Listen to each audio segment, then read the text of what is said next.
صفا سے سعی کا آغاز کرتے ہوئے جب صفا پہاڑی پہ چڑھ جائیں تو پھر وہاں سعی شروع ہونے سے پہلے دعائیں کریں. لا الہ الا اللہ وحدہ لا شریک لہ لہ الملک ولہ الحمد وہو علی کل شیء قدیر. لا الہ الا اللہ وحدہ انجز وعدہ ونصر عبدہ وہزم الاحزاب وحدہ. صحیح مسلم.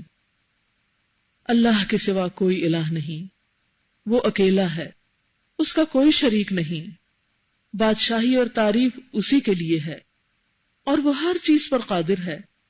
اللہ کے سوا کوئی الہ نہیں، وہ اکیلا ہے، اس نے اپنا وعدہ پورا کیا اور اپنے بندے کی مدد فرمائی اور تمام لشکروں کو تنہا شکست دی.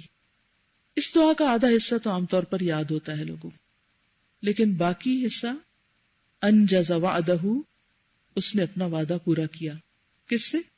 محمد صلی اللہ علیہ وسلم سے، کہ وہ اپنے دین کو غالب کرے گا. وَنَصَرَ عَبْدَهُ، اور اپنے بندے کی مدد فرمائی. کون سے بندے کی؟ نبی صلی اللہ علیہ وسلم کی. وَهَزَمَ الْأَحْزَابَ وَحْدَهُ، اور تمام لشکروں کو تنہا اللہ نے شکست دی. جیسے جنگ احزاب کے موقع پر سارے لشکر آئے تھے تو کس نے ان کو واپس بھیجا؟ اللہ نے. نبی صلی اللہ علیہ وسلم 6 ہجری میں عمرہ کے لیے نکلے تھے، لیکن آپ کو اور آپ کے صحابہ کو مکہ داخل نہیں ہونے دیا گیا تھا. حدیبیہ کے مقام پر روک دیے گئے تھے. اس سال سب لوگ عمرہ کیے بغیر واپس چلے گئے، جو سب کے لیے ایک بہت تکلیف دہ بات تھی. اگلے سال پھر تشریف لائے، مکہ فتح ہو گیا. اللہ نے مومنوں کے لیے اپنے گھر کا راستہ کھول دیا. تو اس بات پر شکر ادا کرنے کے لیے دعا سکھائی گئی.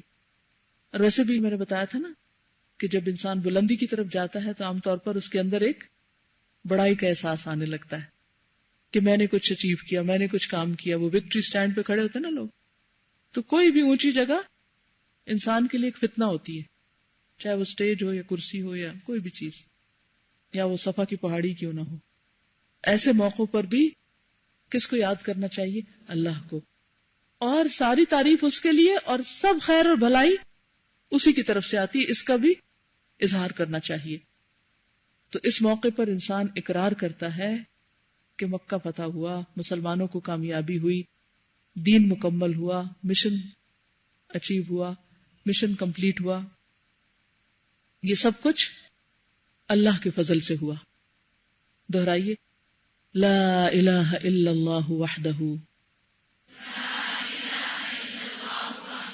لا شریک لہ لہ الملک ولہ الحمد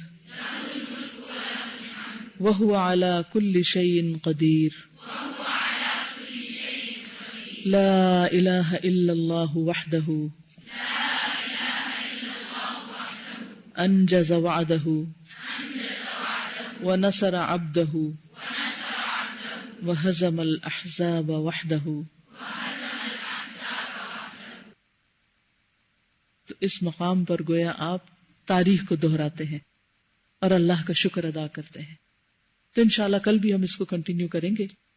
آج کا وقت کافی ہو چکا ہے اور کوشش کریں گے کہ باقی حصہ ہم کمپلیٹ کر دیں.